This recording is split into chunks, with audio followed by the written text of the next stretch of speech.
Hello and welcome to Wrestling Royalty. I'm back again, you lucky people, for the second time in the space of a week. So it's a pleasure to be here, and what an exciting weekend we've had. And one of the main reasons why we're doing this is because of this man to my right on the screen. John was so excited. He's been messaging me all weekend back and forward. And he said he's got a lot to talk about. So before we get into it, and before we let John introduce himself, I am just going to show this.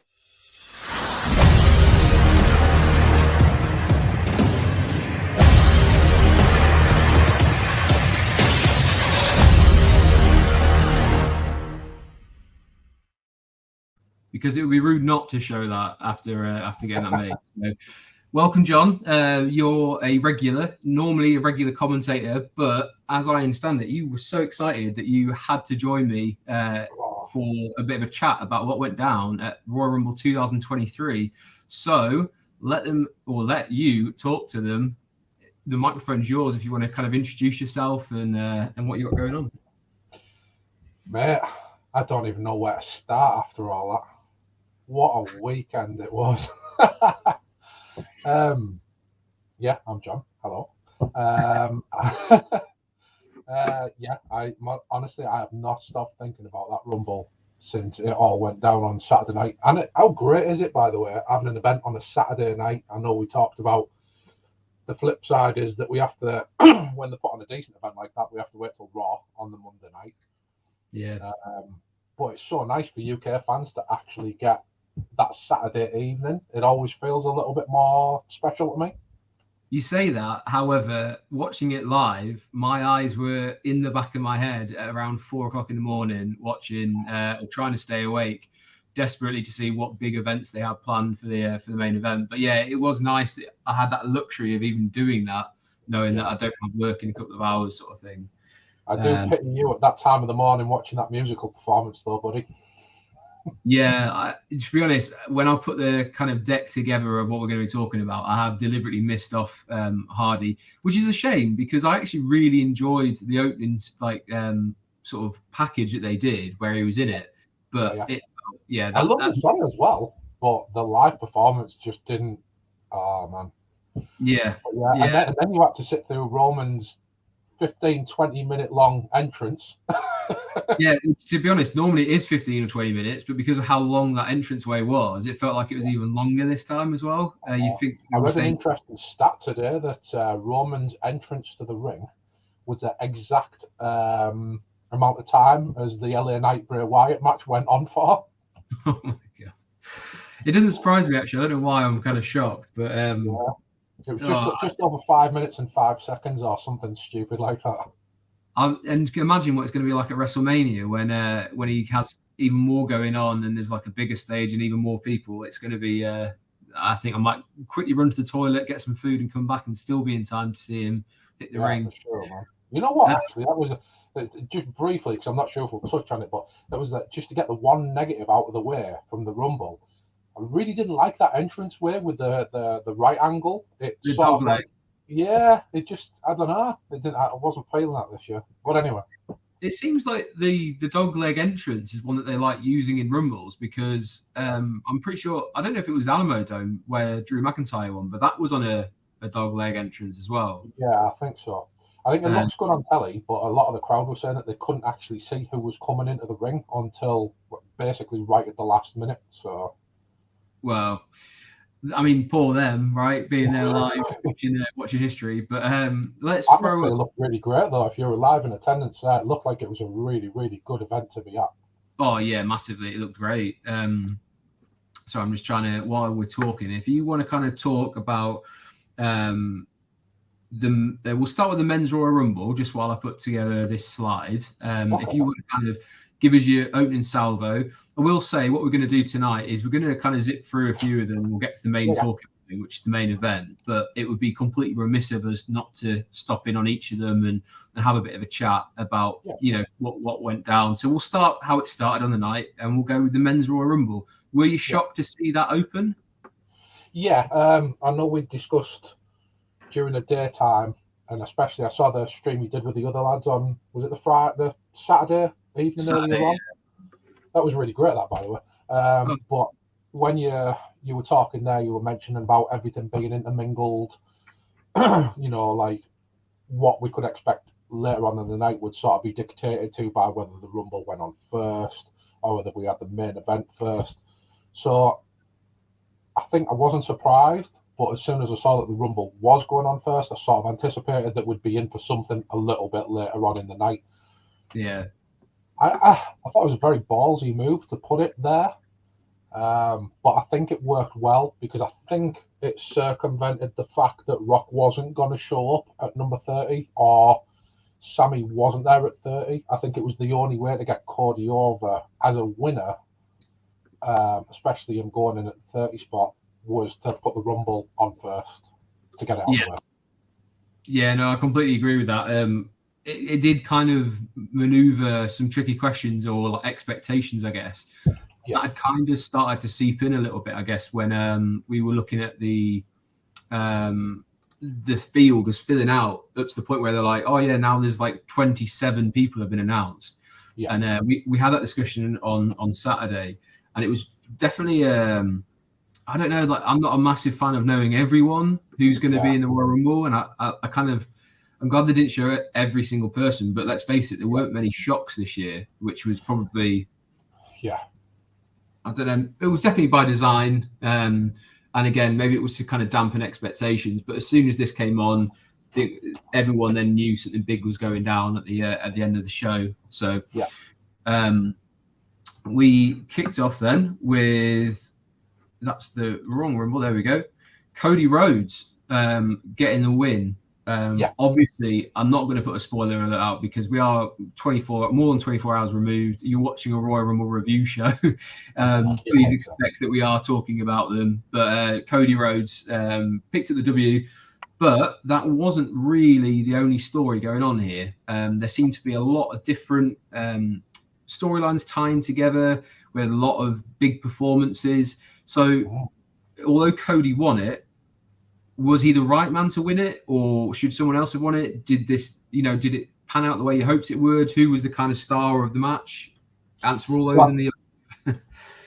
Going, lots of questions there, but I mean, I'm going to refer. I showed you earlier on. I enjoyed this program that much. I've literally got 4 pages of notes in front of me, and the very first thing that I've got written underneath the men's Rumble is Gunther.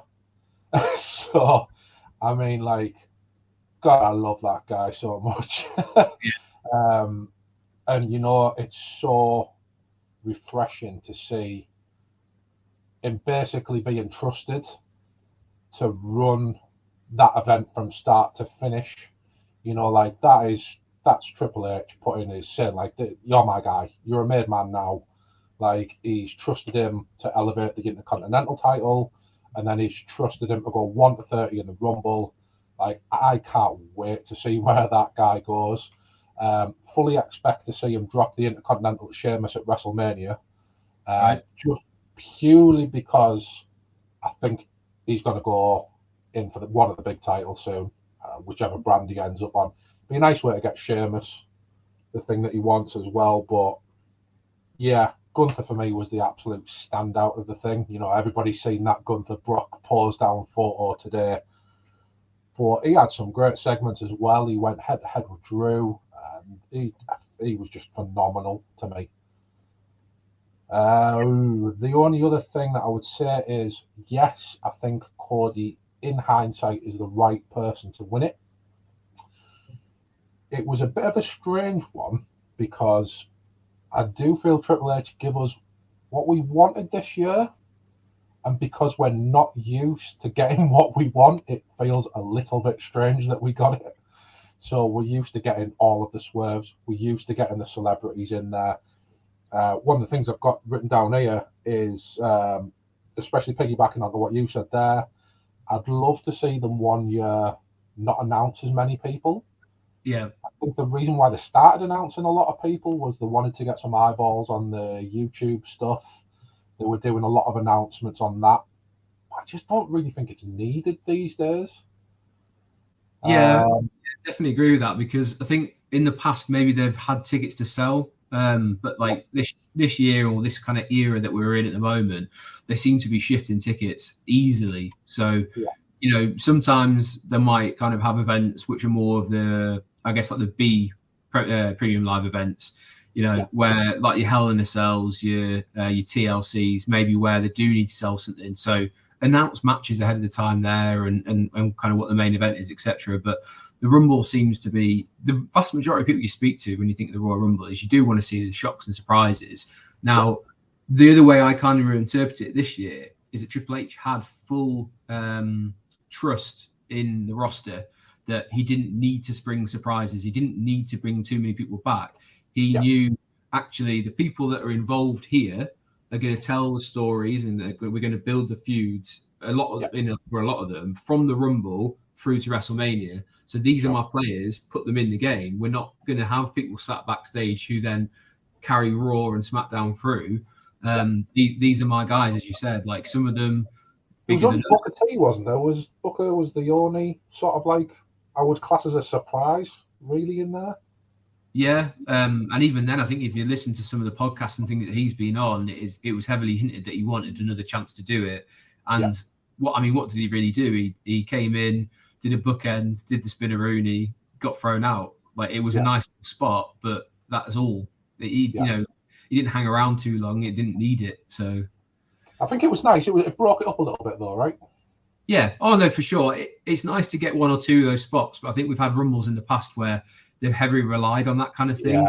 But as I said, this time it was more about actually we've got some people who could do with the shine and the rub of being in the Rumble and having a good showing. The only thing I will say is that the one thing I thought was, I think, and I noticed this as well. This is traditional from Rumbles past, but it irks me a little bit that we get lots of tag teams in there. Yeah. And the example I'll provide this year is like I've got no problem with it if they're there to hit a specific spot or do something in particular. Street Profits this year, like I can't think of one noticeable thing that they actually did in there. And I was thinking somebody like a Bronson Reed, I don't know if he's injured, or a Dexter Loomis might have been, just for a bit of something different, could have been great in there. But I'm really splitting hairs at that point. No, I get it. Because Montez Ford was someone who I expected to have a better showing, and I think he was dumped very quickly. Very quickly. Groves even mentioned it on the way in. He said, like, I hope they're going to raise the ceiling for him to do something crazy. And it just, I don't know if it was a spot. But one thing I did notice was, and I'm going to contradict myself here as well, is I thought the men's event could have maybe done with an extra surprise or two, and I would have probably took the Street Profits out for it. It's one of them things where I really think that we'll get to that when we get to the women's. I thought the women's Rumble was really showcasing the depth that they've got on there now. And I love the fact that they trusted it with the men's, but I think it could have maybe just done with something extra. So yeah, I'm quite open to it to contradict myself later on by saying it, but I think could have just maybe done with an extra twist or turn. But I noticed when the guys were coming down for the Rumble, I don't know if the timings were slightly off, but people were hitting the ring, and whereas with the women were coming in, they were doing the traditional spots of like we're going there, hit a couple of signature moves, have a couple of seconds showcasing me as a performer. The men's, it didn't sort of feel like that to me. A lot of the men were just sort of getting in the ring, and that was it. Like I can't think of one noticeable thing that Johnny Gargano did. But he was in there for half an hour. Exactly. So around. Yeah. But I can't off the top of my head, I can't think of any spots that he was actually in.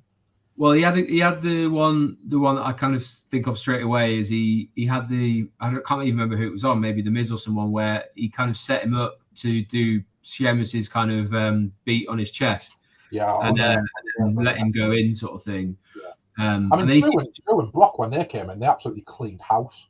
Drew had a fire lit underneath him when he came in. It was fantastic. And I think it just needed maybe a little touch more of that. But yeah, I thought the progression of storylines in the Rumble was very, very cool.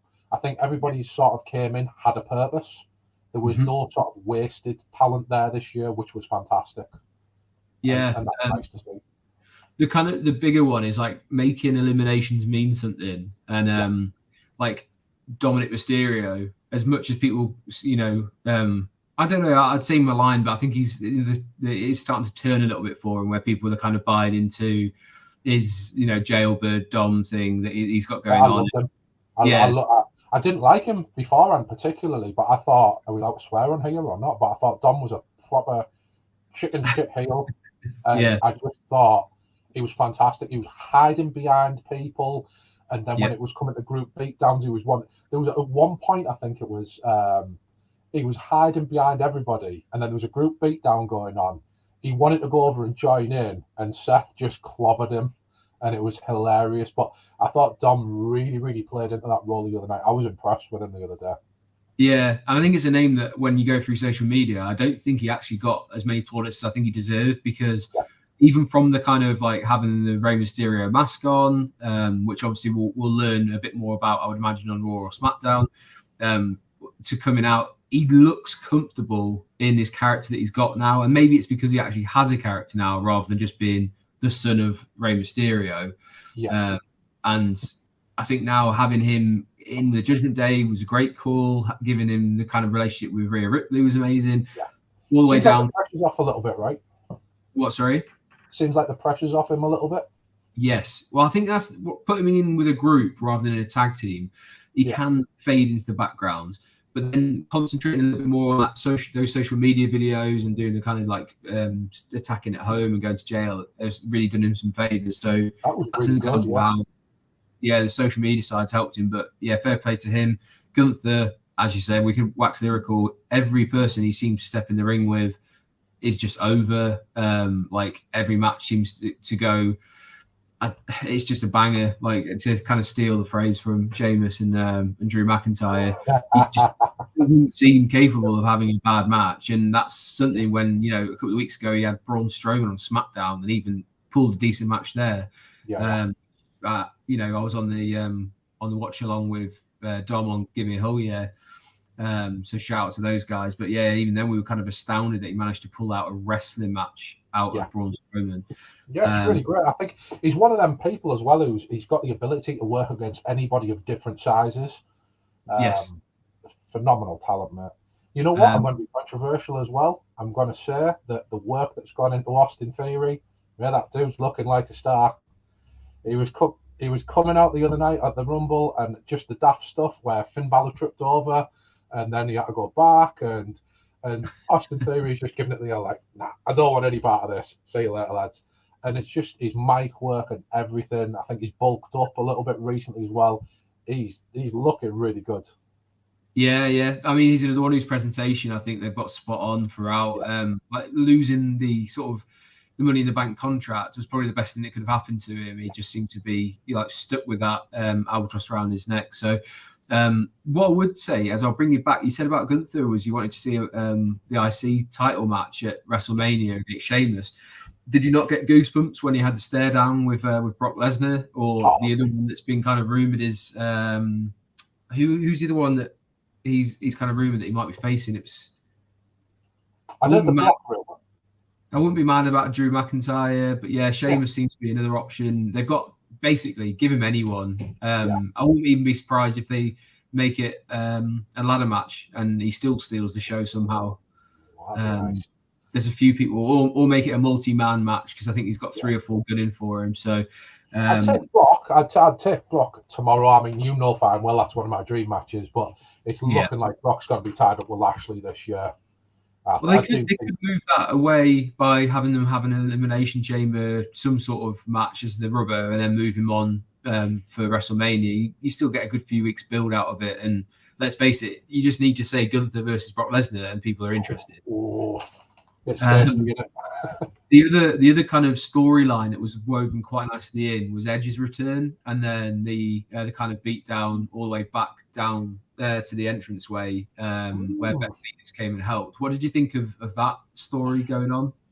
I like the story. I'm confused as to where it's going to go, because to me that feels like a WrestleMania match. But if it's a WrestleMania match, why is Beth involved when Rhea's winning the Rumble? That confused me.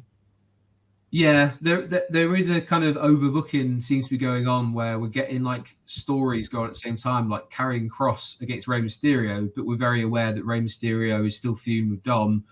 So it's kind of like a few things are getting a bit jumbled up, and maybe people are getting kind of moved out. And Yeah.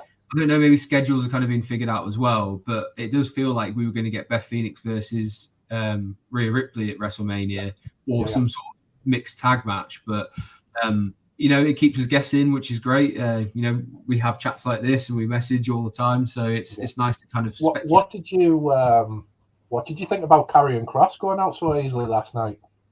Karrion Kross is another one who seems he was brought back and wasn't really given it in much straight away, because again, that kind of like convoluted booking. He was around about calling out Drew McIntyre while Drew McIntyre was having his match at Clash at the Castle.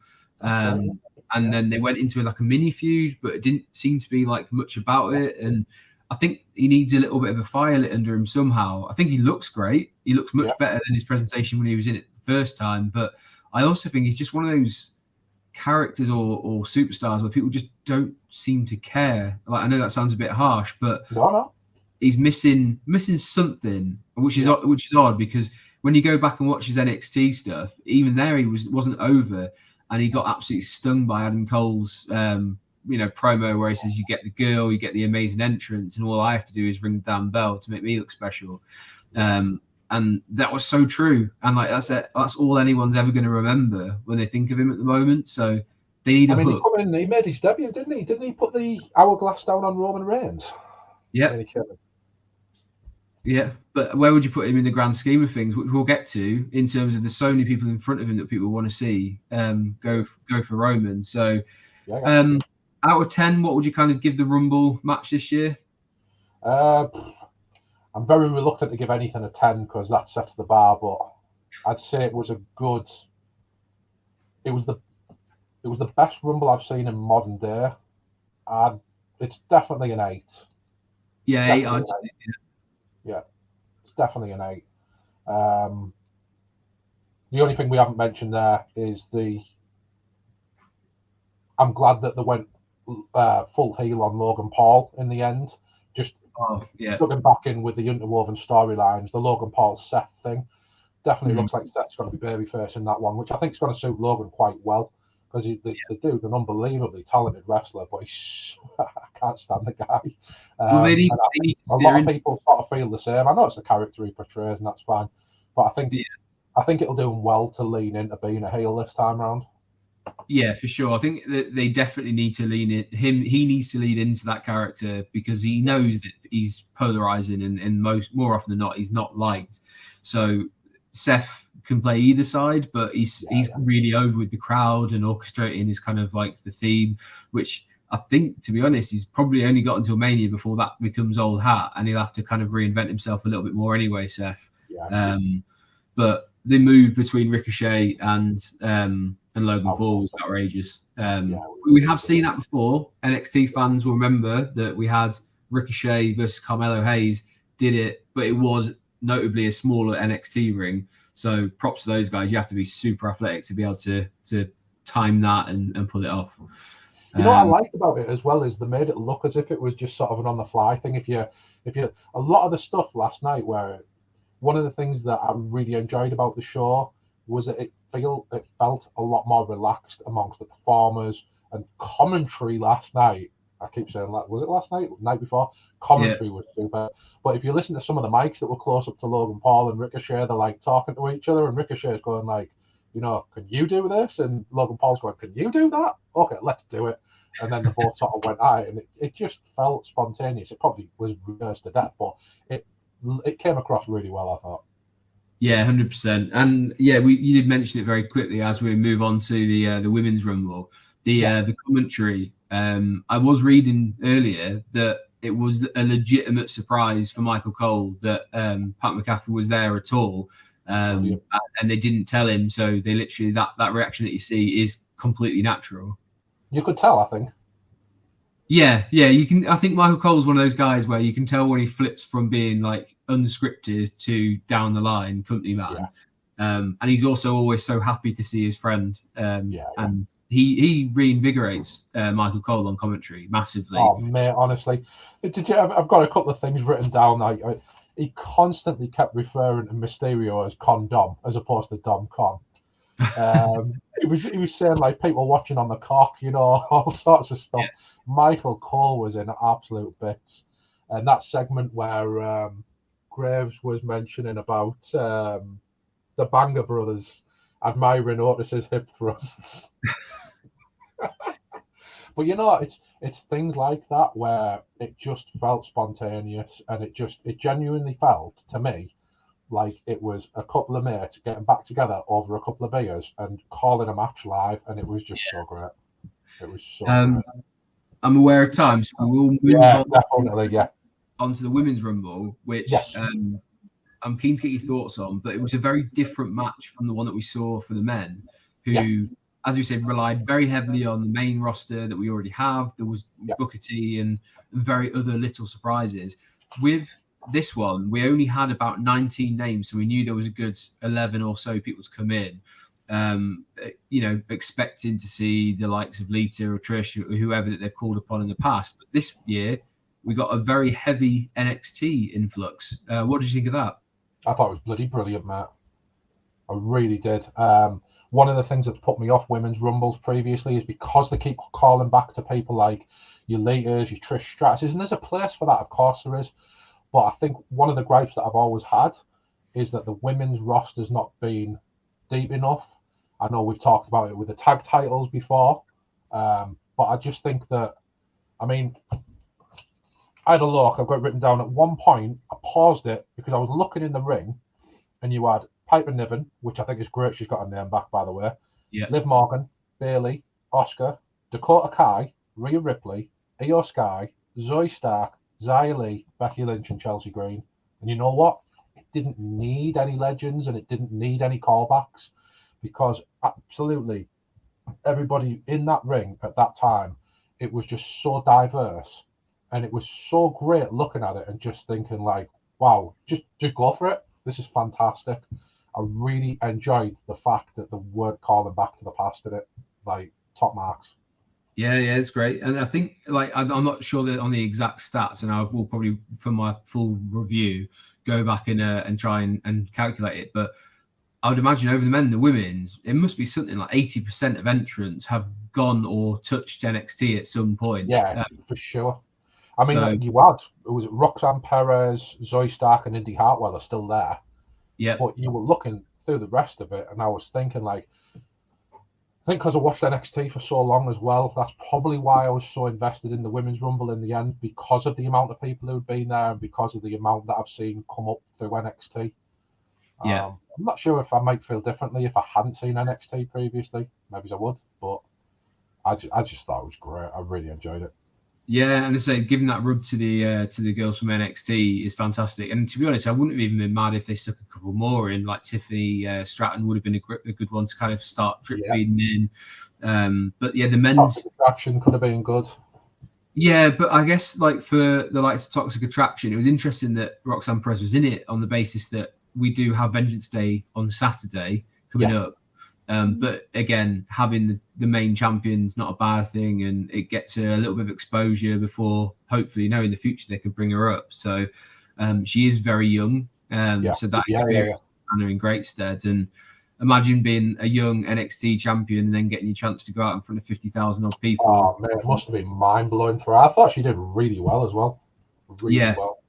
Yeah. I'll tell you what, as well, I'm going to contradict myself. It's another time I'm going to contradict myself about the men's and women's rumbles. In the men's, I said that there was too many of the tag teams in it. But for the women's, I thought it was the very first time where I watched Damage Control and thought, I understand what you're about now. I thought they had so much potential when they come up at SummerSlam. But I thought Dakota Kai, especially at the Rumble, was... Yeah. They worked so well as just like a hunting pack. Do you know what I mean? Yeah. It was great. They were like hyenas, mate. It was fantastic. So there's three people, I guess, to round this one off. I'd like to ask you about. The first one being someone who's probably been in need of a character renaissance for a little while is Asuka. who came out in is it Kano or something? Yeah. Persona, and Yeah. seemed to get a big pop for that. Man, that pop was huge. Yeah, what did you think of her presentation and the way that she kind of changed things up a little bit? I like it, but wrestling style didn't seem too different than me because she's always been a hard hitter anyway.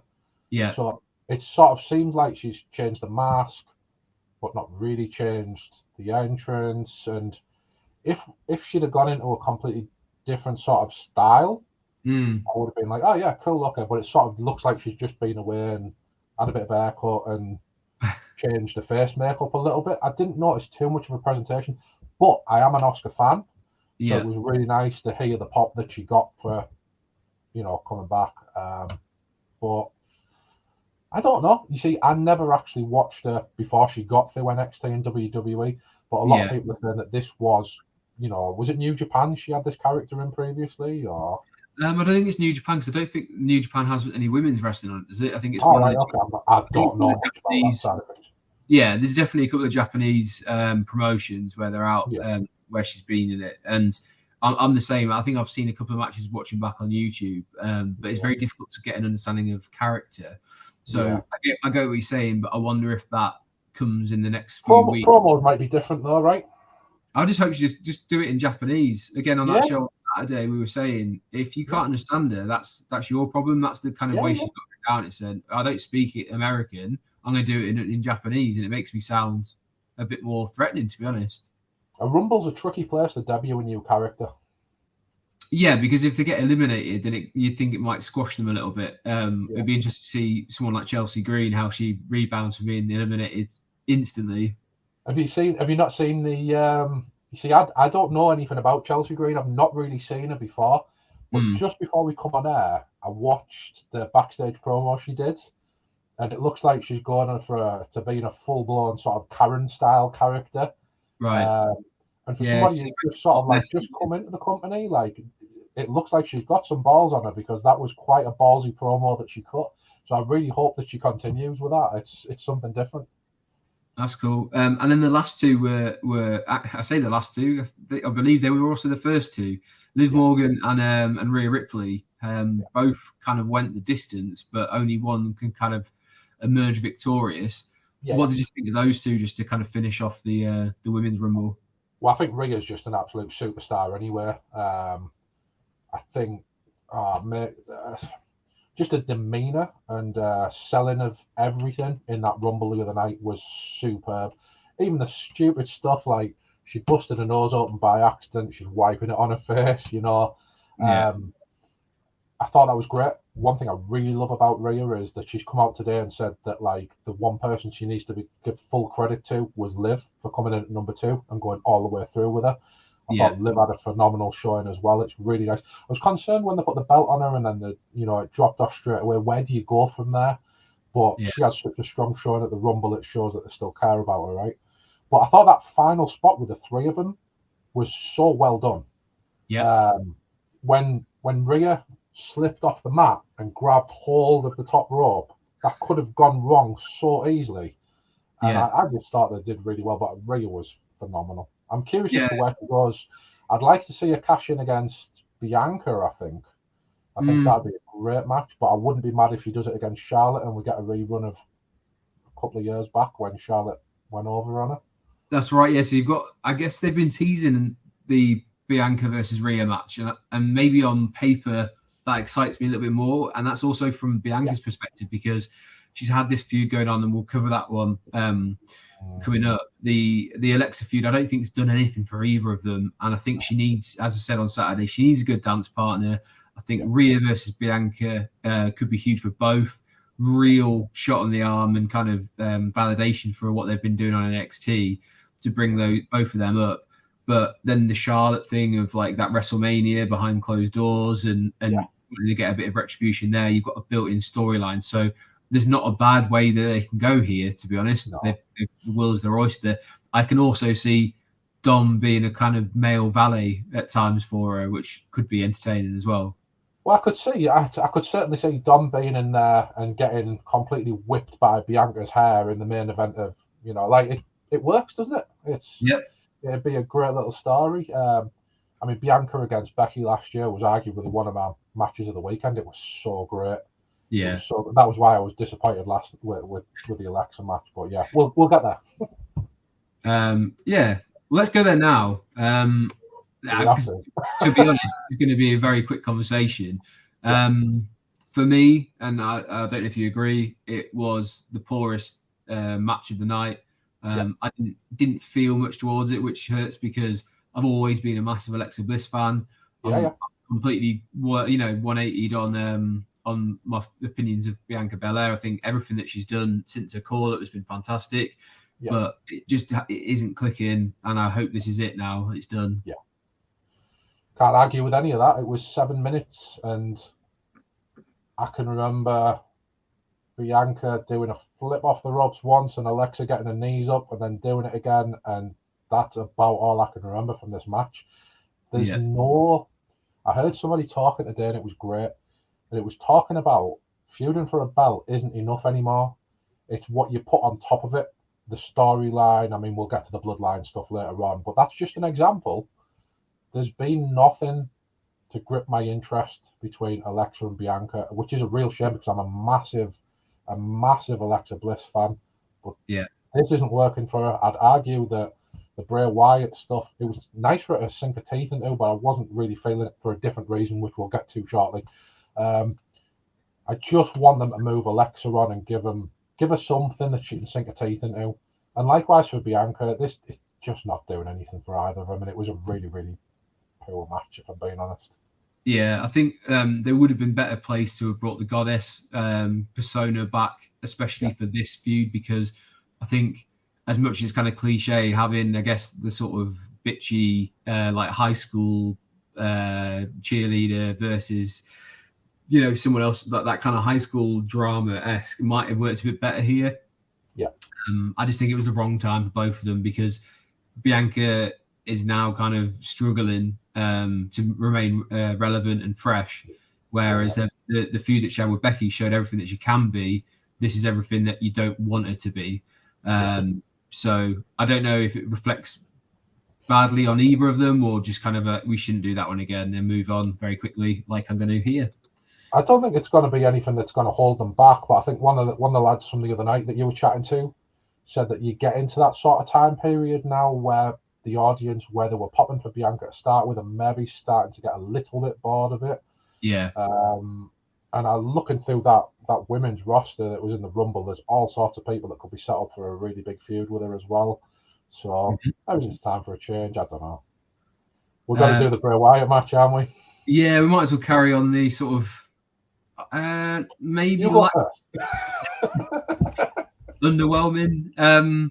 What I will say, I want to start this off because I don't want to be too negative for long periods of time, because the whole pay-per-view was very good, and sometimes you do need matches that can settle the crowd a little bit before you build them back up again. There was a lot of expectation and probably a lot of skepticism about this match before you went in. I thought visually this is very cool. I didn't like the branding being everywhere. It could have done without that, but I get it. And Triple H made a very kind of pointed comment in the press conference about how much money they'd raised, or the revenue from advertising during this, and Mountain Dew was a big part of that.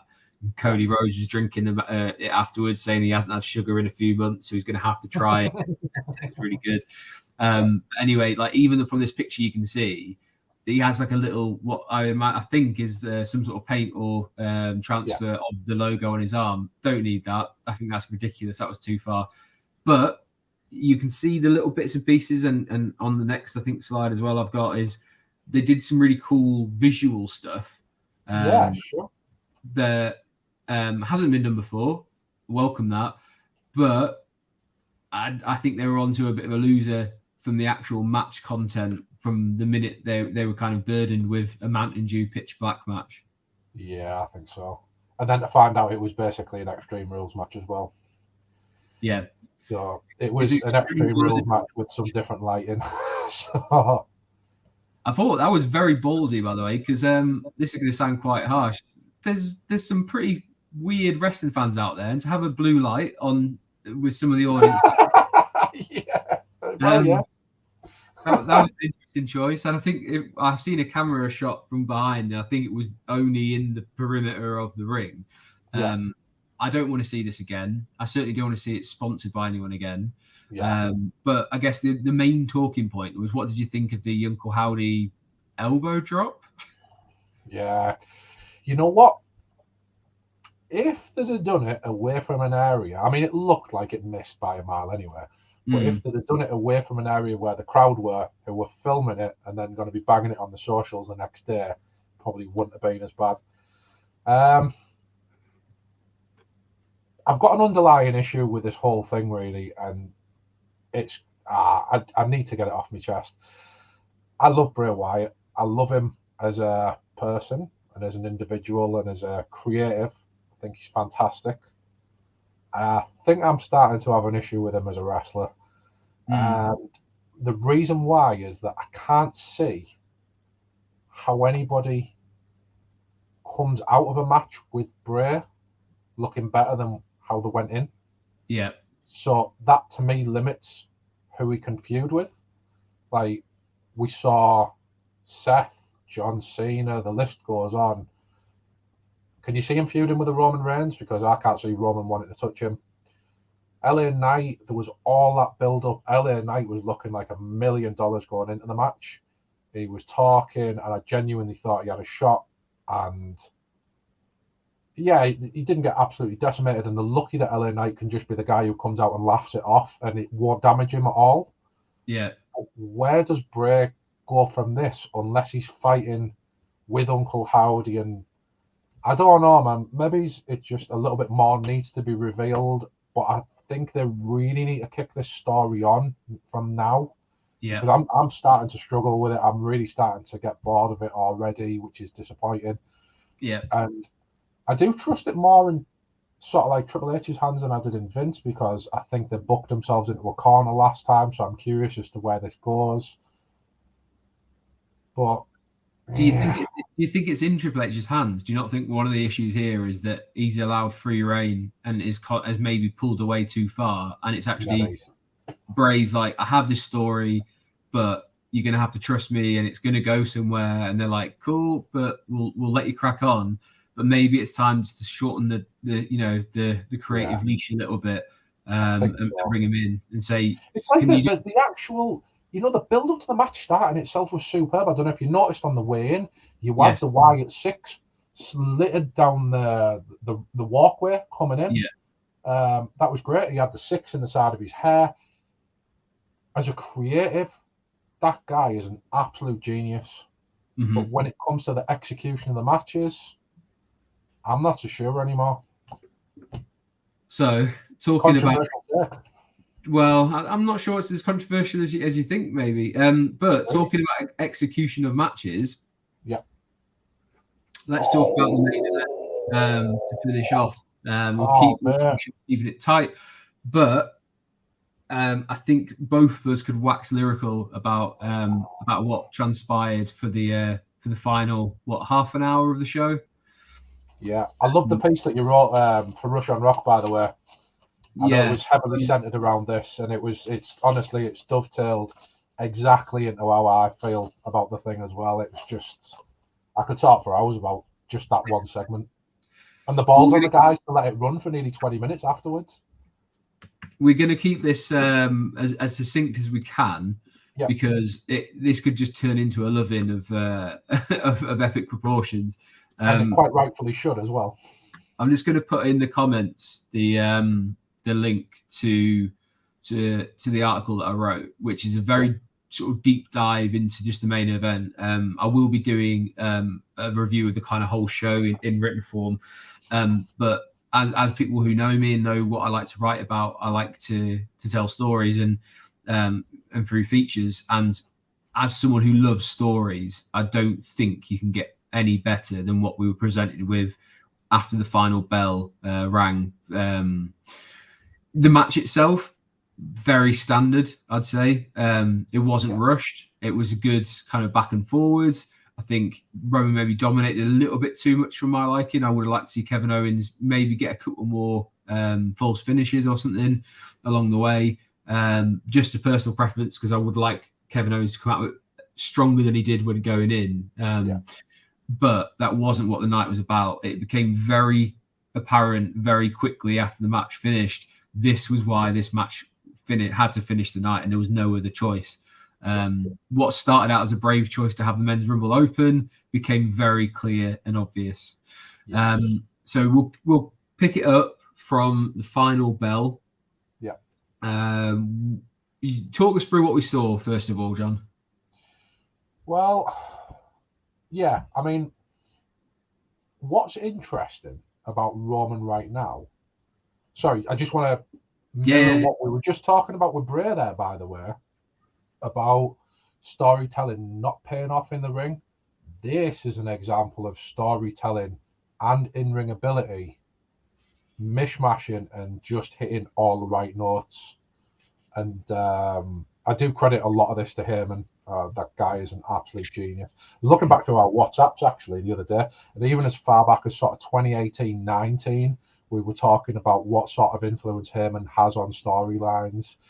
So I think one thing I'm loving about this Roman character is his facial expressions, his reactions to things that are happening, even when he's not directly involved in that sort of camera shot.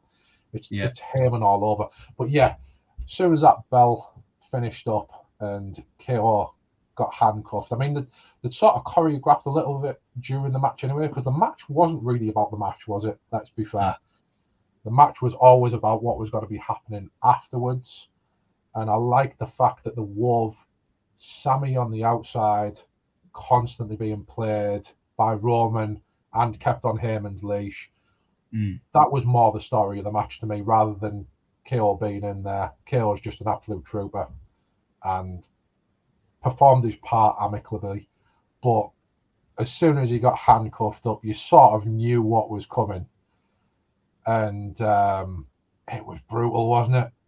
It was absolute brutality. What's interesting about what you said there is, and it was quite a throwaway line, it's something I picked up on in the feature that I wrote. We kind of we gloss over the fact that Kevin Owens is involved here, because Jenny, my wife, she read the article for me after it had kind of gone live, and she was like, out of interest, when did they start tagging together Sami Zayn and Kevin Owens? How long have they been? And I think it was 2003 that I read. So you got to think from the perspective, that's 20 years of experience was used as a vehicle and nothing more than that to get to where we were. It wasn't the main focus, because let's face it, in any of the feud or any of the storyline, a 20-year background history together would be the main focus. Absolutely. Here, they're using it as a slight part of where they wanted to get to. So that's like one of the things as to why I would say it was so epic, was because they can use that as an almost throwaway thing of, oh yeah, they've got this history, but that's not what it's really about. And oh yeah, Roman and Jay have got this history, but that's not what it's really about. And it's kind of, oh, let's actually bring all that together. I love the fact that played into it. So like when Sammy came out at the start, you could see there was maybe a bit of trepidation, and he was sort of like, I'm going to prove myself tonight. And as the match went on, you could see him, oh, I'm not liking this, I'm not enjoying it. When that spot with the steel steps, I've seen people's heads go into the side of them before, but I've never really seen them go into the the step part. You could see Sammy in the background at that point, just thinking like, our. And it was just mind blowing. I mean, like, but not to take anything away from Roman either. And I've never been a massive Reigns fan. I don't think he's got that many moves in his arsenal, particularly. But to me, in this, he's gone beyond being a heel. He's just turned into an absolute beast. I don't know if he's come back after having some acting lessons or anything like that. But seriously, like, you could tell in the Thunderdome, and you can hear. The best part about Roman Reigns matches these days are actually not watching the action so much. It's listening to what Roman's calling in the ring, and just all the crap that he's talking to people, and the way that he's so condescending. And Yeah, he's gone beyond that traditional heel role now, and this Yeah. storyline is just so great. Well, I mean, just look at the photo that we've got on at the moment, and all these photos are courtesy of WWE, by the way. So credit to WWE. That's where we pull these through from the media toolkits that they send out. But like, I was desperately rooting through, and like, you get access to them quite early on, and I was like, I wonder what photos they're going to put out to let the press have. And there wasn't some of the ones that I would have wanted, but then I saw these in the next couple that I'll show. But just look at this one. You see the facial expression on Roman, who is like, actually, just 1 second. And then this was the exact moment when you're like, things are about to go down. But then you look at Heyman and the Usos and Solo and Sammy, and like every single person in that ring played their part for Yeah, man. I mean, like looking at that there, Jay's looking proud that he's sticking that on Sammy. Jimmy's looking a little bit like, bit smoldering. Roman's just. But look at Roman; he looks a cut above. It's honestly, mate. It's just as you say. There's so many moving parts in it, and every week there's just a little bit. There's just a little bit more.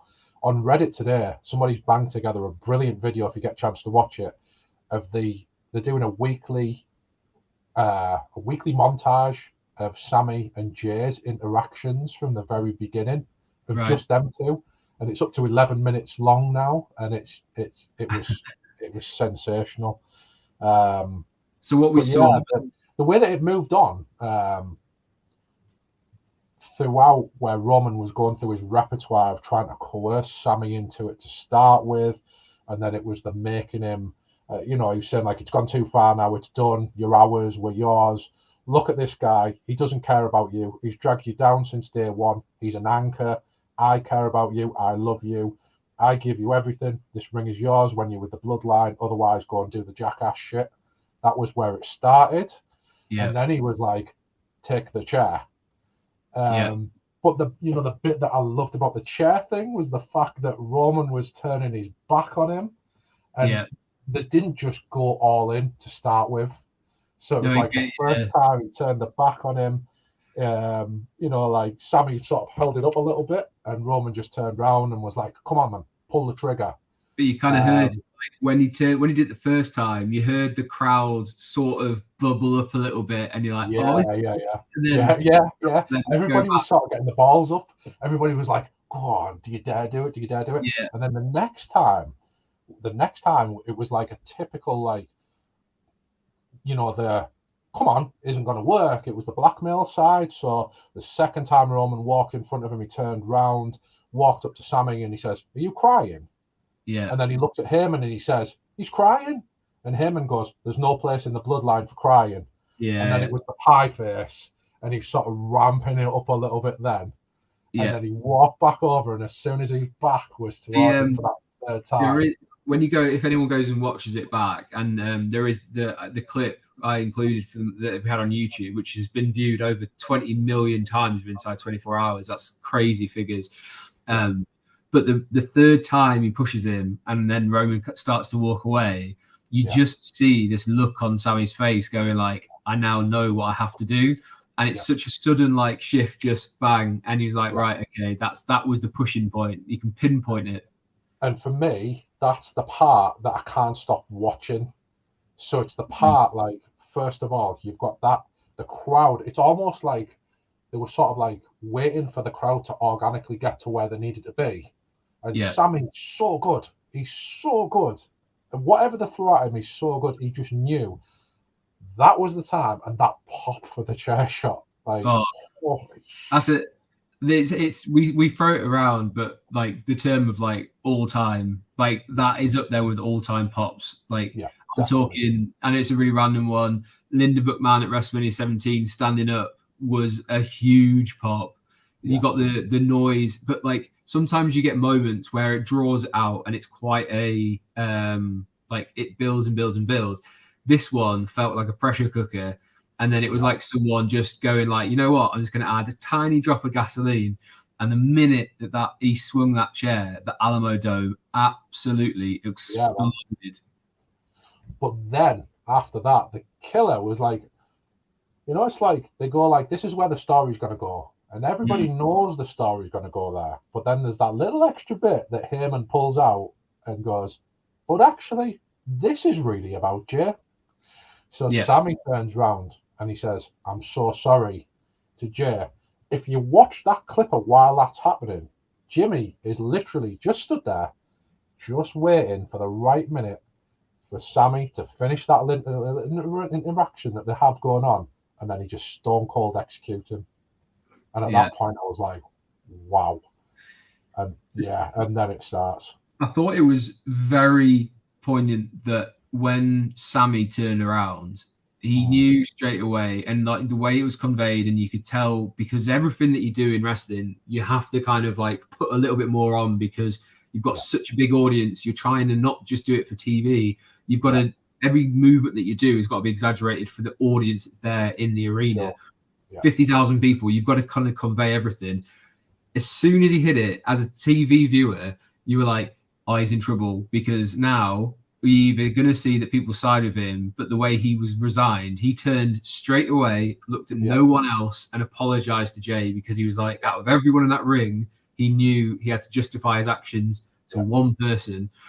But as you say, in that moment, the image I've had in my head since Saturday was of when the beatdown started, was the image of Jay in the corner, seething with all sorts of different emotion. And it's like such a good portrayal, because it's very difficult to get a read. Was he angry at Sammy for betraying his trust? And you know, he put his neck out for him on Monday Night Raw when he stopped Solo doing his finisher on him. Was that it? Is he mad because he's like, actually, how many good people is Roman gonna like make do this and hate themselves? And it's, you know, almost like PTSD from his feud that he had back in the Thunderdome. So are we going to see it go full circle? He walks, you know, he rolls out the ring when Roman says like, come on, get involved, and he just leaves. The Instagram stories we've had, but I really loved the audience's reaction as Jay walked down. There was people like shouting, "You're the man, Jay," and like, yeah, that's it. He's like, "Attaboy," and like Jay getting lots of Jay shouts to help Sammy out and stuff, and just, and it was, you know, as well, it was one of them things where like I thought Jay handled it so well as well. You couldn't, like, his emotion was like, "What are you doing? Why have you done this?" To, oh my God, like, I've committed myself to Roman. Like, I'm watching my parents break up. Do you know what I mean? And he just didn't know how to handle it and build. And oh man. You know what I thought was one of the best parts of it, actually? I don't know if you twigged it or not, was when the camera just catches it at the end when Roman's walking out with Solo. And Roman just sort of mentions very quietly, I was saying about Roman's, like, his dialogue that goes on really low down in the mix that you can't quite hear. But he says to Solo, "We're at war now, Solo. We take no prisoners now." And I thought that was absolutely epic. You know, so it's got to be so hyped for where we go. Which I guess is like, just before we move on to that, to finish off, is where do we go from here?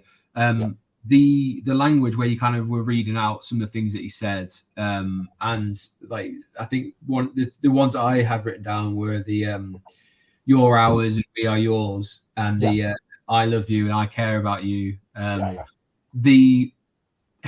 I personally think the reason why this works so well, and it gets on quite a deep level, is they've really played into the gaslighting and emotional blackmail, mental health abuse that Roman's got to really make you hate him, because Roman's flipped from being, you know, hated when he first came back as like he was actually a heel with the stuff with Jay, like really pushed him to be a heel, and he saw what he's capable of.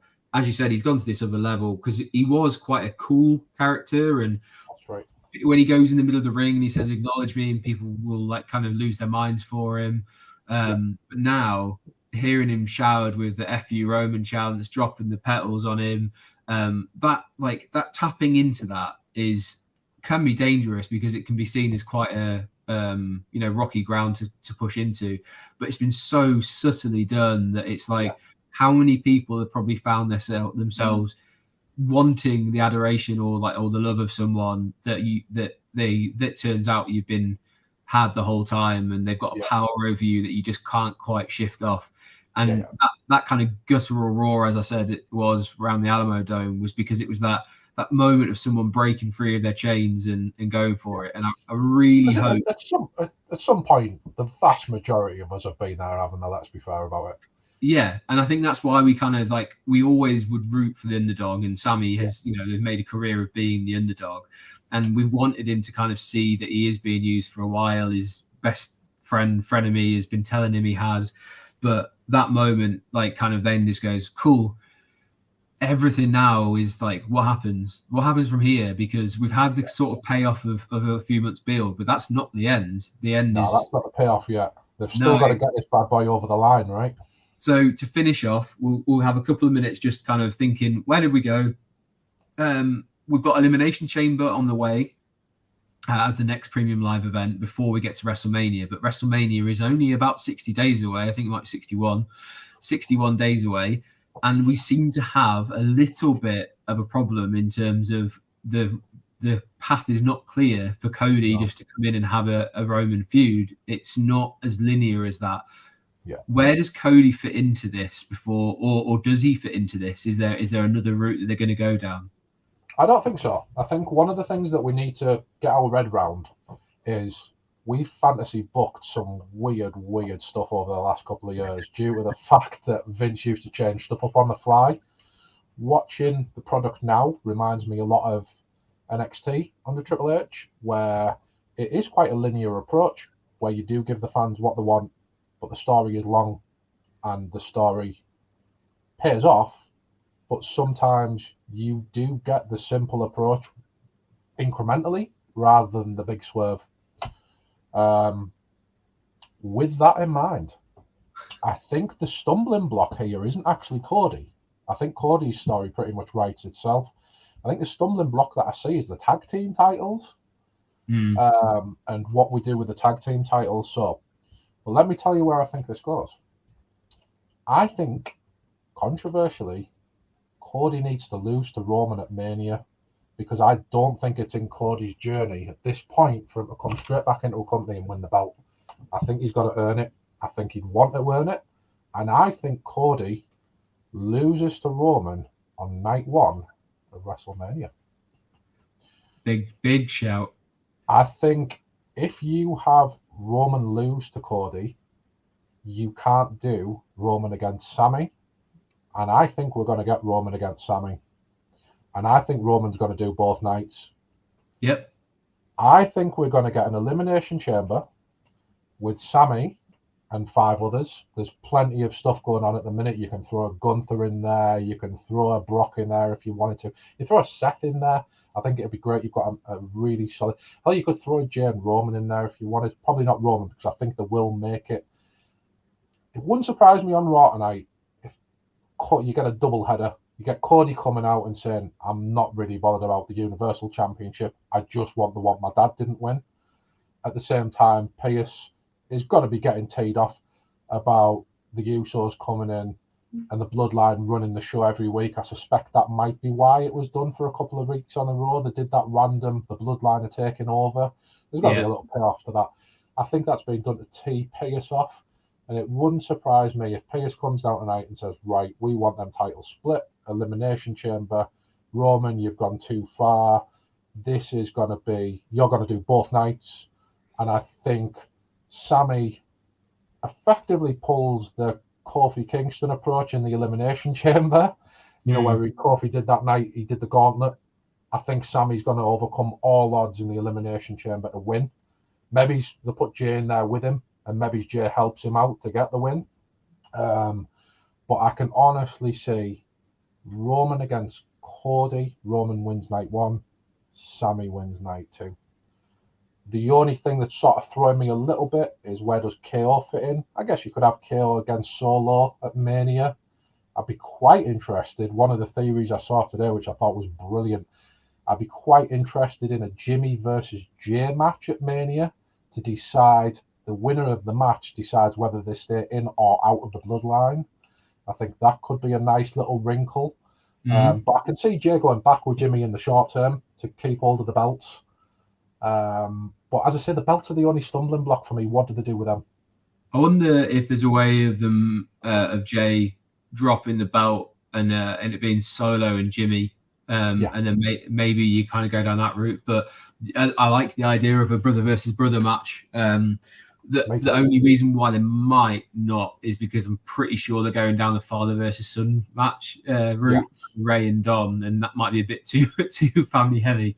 I mean, I've been telling you for years that I want KO and Sammy to win a tag team titles at Mania, but I just think we're so beyond that now.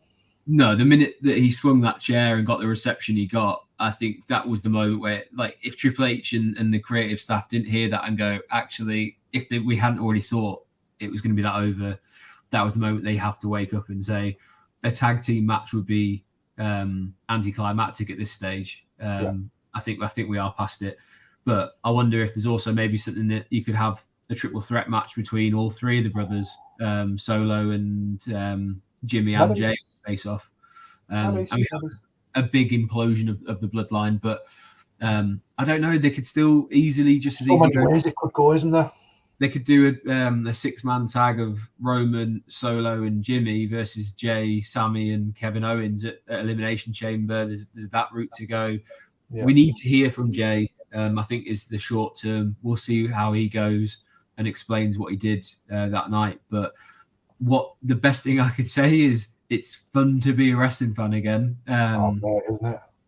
And this storyline alone is enough to kind of keep you interested before you throw the likes of Cody or Rhea's matches in, and it's all steam ahead to Los Angeles, and it's just nice to have people to kind of that are texting, excited, blowing your phone up, saying like, I need to talk about this, or like, my God, did you see that on the wrestling? And awesome, just really, really good stuff, and long may it continue. And you know what, right? This just comes back down to, in the depths of Extreme Rules in 2020, 2021, we were texting going like, just make it make sense.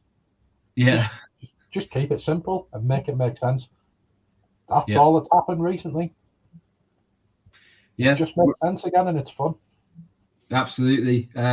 So I guess in summary, what would you give the event out of 10 as a whole? I'd go with 8. I think a lot of there was 2 matches that I really wasn't into. I thought both starts to the Rumbles were slow with quality endings from the halfway point in both. Becky Lynch is the number 15 coming in, got the pop. 15 was about about Brock, was it? Brock and Lashley in the men's, maybe? Yeah, that's about right, yeah. Yeah, up until then point, it was a slow start, strong endings, and then we ended the show with a solid. So I can't really go higher than an 8, but it was a high 8 for me.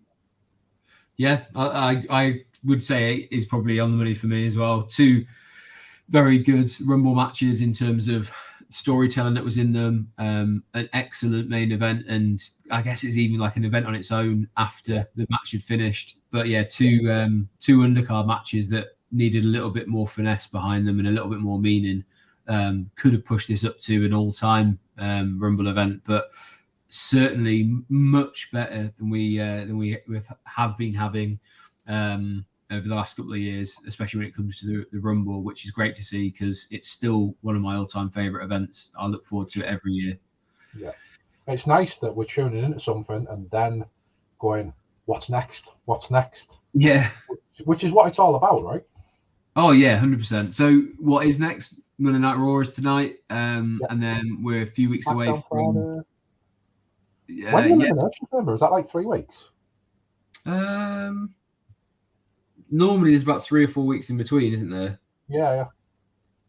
I'm totally going to try and stall and talk here while I wait. So actually, it's not that far away at all. It's February the 18th, which is Saturday. So I will be expecting my son to be born on the 17th. So there's every chance I could end up just having no sleep and watching Elimination Chamber and wanting to talk about it the next day.